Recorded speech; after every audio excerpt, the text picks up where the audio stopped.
ABC One Television. ABC One Television. ABC One Television. Le leader en actualité. Bonjour, bonsoir fidèles internautes. Partout, bon message à travers ABC One, la chaîne numéro 1.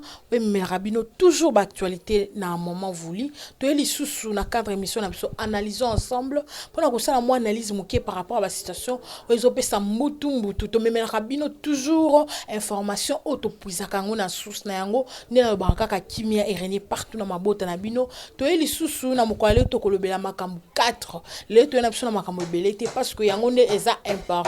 Tokolobela likambu ya bana ba kondi ndenge ba violer mwana batu ya 13 ans et puis ba corrompre justice na $10,000 ba tiki bana wana ba kimi victime atikali dans les pamba na mileo tokolobela susu likambu andeko Mbusa Nyamwisi alongola muka pona tina kokende FCC tokolobela susu ndenge kani au moment population ezolela pouvoir en place ezali kopesa ba mituka na ba conseiller spécial na bango tandis que bazana ba mbongo na bango privé ya kosomba yango kaka ndeto misana ko lo babiso tozana pona osala musala kitoko. Merci na bino no so komela ki biso na émission elekaki. Merci na bino so botala ki yango sala ki nga vrai bien parce que ba appel na bino ba motivation na bino ezala ki wana ba soutenance na bino ba subjection na bino en tout cas ezala ki bienvenue et pas na biso kaka ndeto tukoloba à l'aide à notre ingénieur Aimé Kasaka bokozwa Lili, en tout cas, biso ezara côté to pesa ka pena information oyo tozwaka na source to kene to ko bouleverser un peu ordre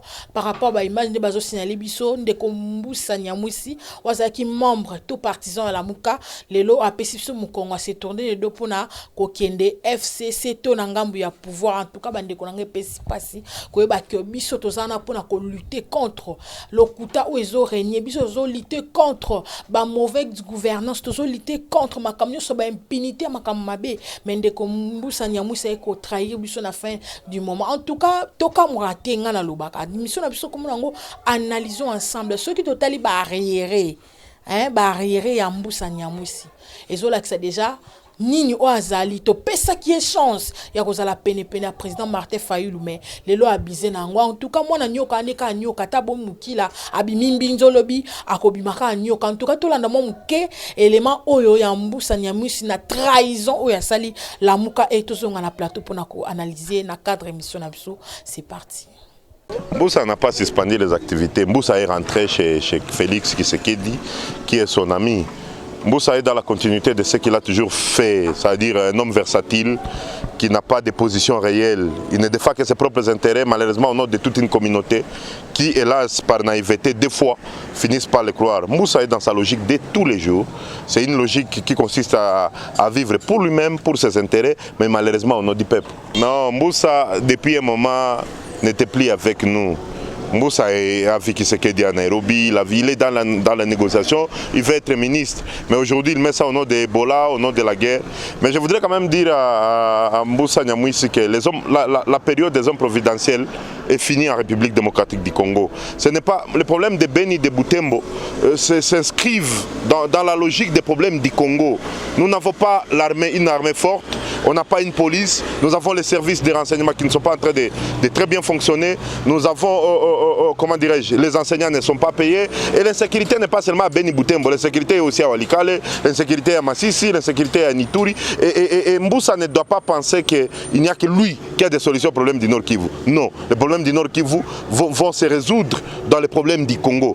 Quand on aura une armée forte, quand on aura une police forte, quand on aura un gouvernement responsable, les problèmes du Congo vont se résoudre. Mais Mbusa au gouvernement sera toujours comme Mbusa avant d'être au gouvernement. Ce n'est pas lui la personne providentielle de cette province. Les problèmes du Nord Kivu vont continuer et ce n'est pas à Mbusa de dire que lui va régler les problèmes du Nord Kivu. C'est une façon de flatter les gens qui croient à lui. Mais il faut que Mbusa dise la vérité à la population nande. Il rentre, il est dans son business, il rentre au gouvernement pour manger le Congo, c'est tout. Est-ce que ça revient seulement à Mbusa de régler ces problèmes? C'est un des problèmes de la République. Il maîtrise bien ses milliers, c'est notable. Il n'a pas le monopole de la maîtrise de ces milliers-là. Il a eu des députés à Beni Butembo, le MS Anaï, Julien Paluku Anaï, tout le monde a des députés. Ce n'est pas Mbusa Nyamwisi n'a pas le monopole du Nord Kivu, non. Le fait qu'Emboussa claque la porte, est-ce que ça ne va pas déstabiliser la coalition? Il est le plus faible des leaders de la coalition.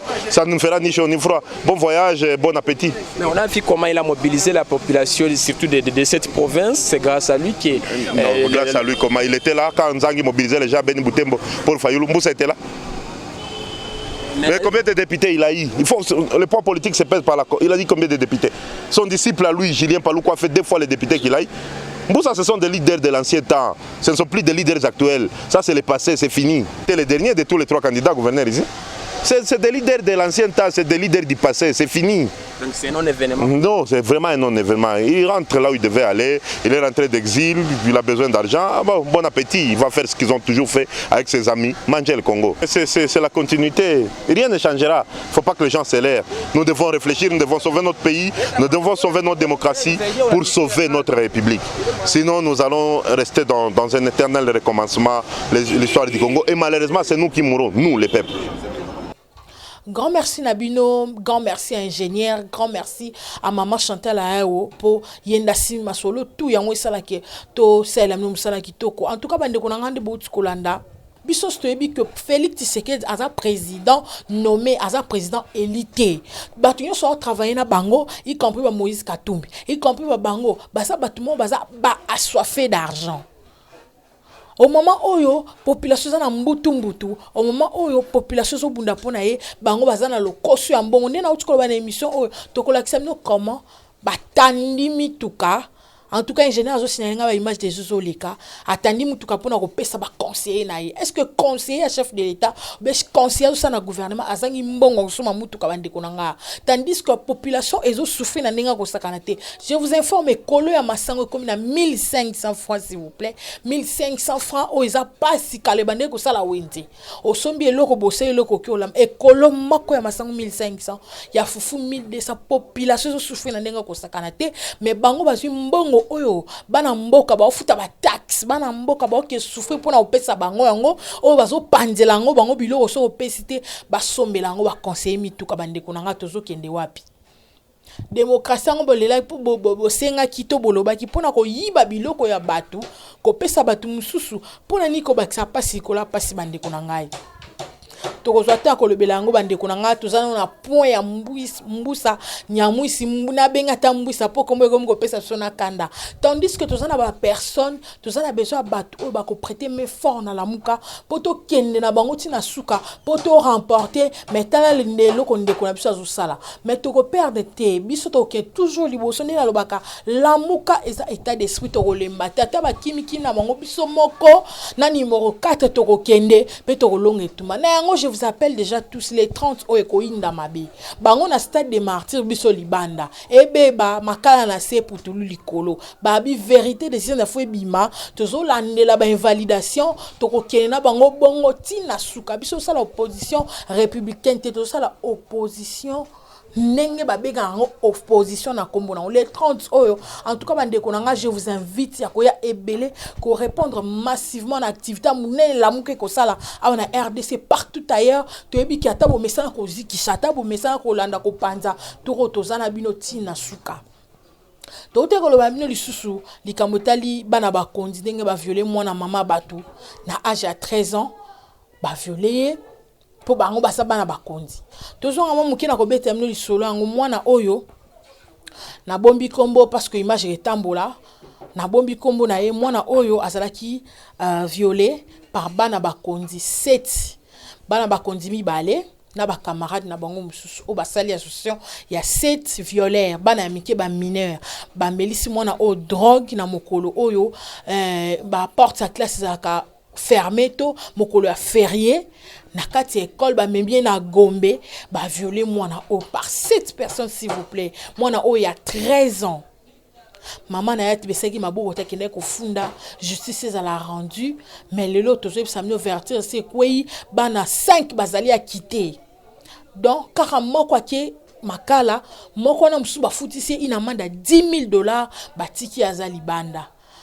Pour nini bolika ko sala kupesa ba congolais passe na mutema tandis que biso sosaba na Congo botama ina mbongo te ndeko nanga mo likambo epesi passe to belango mo muke bana wana ya bakonzi baza bana ba ancien gouverneur de la place o basala ki kombo na bango eza mena kotanga te po Irene meta komana ekozala violenter bousculer humilier pour mesa osana na musana na eto olobela mambo etambo ate na mboka nde bomoi nazo simbaka likolo veut dire eza kaka cause ya musala ondinga na zwa passe mais na kolemba te na ko continuer toujours koloba bana bakonzi oyo ideni nezaki bango na mutu na kobenga mwana bazaki jour férié je vous dis mais bana wana loka baza bana bakonzi ba papa na bango bapesa bango mbongo bakende kosala folie babimana mituka babengi mwana batu famille de mini yeba iloko ba camarade babengi ba tile diamba ba violer par 7 personnes. Maman oazolela na mai na misu.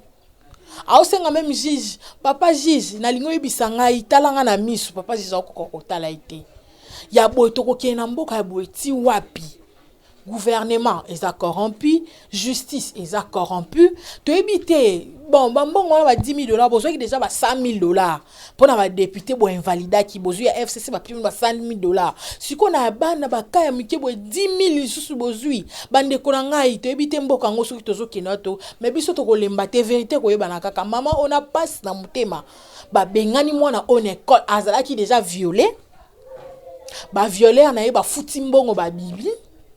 Moi moko kwa libère ndake makala tous les 6 bakimi bafuteli bango ba passeport ba billet bakati braza papa ba oké poto mais moi na oyo na yaya na ye ba bengani ba on école à référent Kim soit disant qu'il y a sali réputation école bande konanga bino ba tuteur bino ba préfet bino oza ba établissement public est-ce que ba jisaka bongo ceux qui boki likambo balanda katina source boluki solution bo pesi ba bengani ba na je vous dis ba sala te examen te na mutu wa mwana wana botieni ni mwana wana za soit mesure kotam ya kotombola mutu likolo te bande konanga ye pesi pasi bino ba juge boye ba ki bo prêta ka serment d'Hippocrate lelo to lobby ana kongo makambo sala boko futa yango mwana wana za na pasi ya kosakana te en tout cas bande ko bakenda ki déjà sur terrain pour na kolanda likambo etali maramba viol wana bakwana image bokozwango na émission ekoya en tout cas je vous rassure bokozwango parce que ingénieur azana pona kosala mino musala kitoko kaka ndete utukoloba tout à l'heure que mituka oyo basombi ya couleur pembe kande bomona etandami wana basombi yango pona tina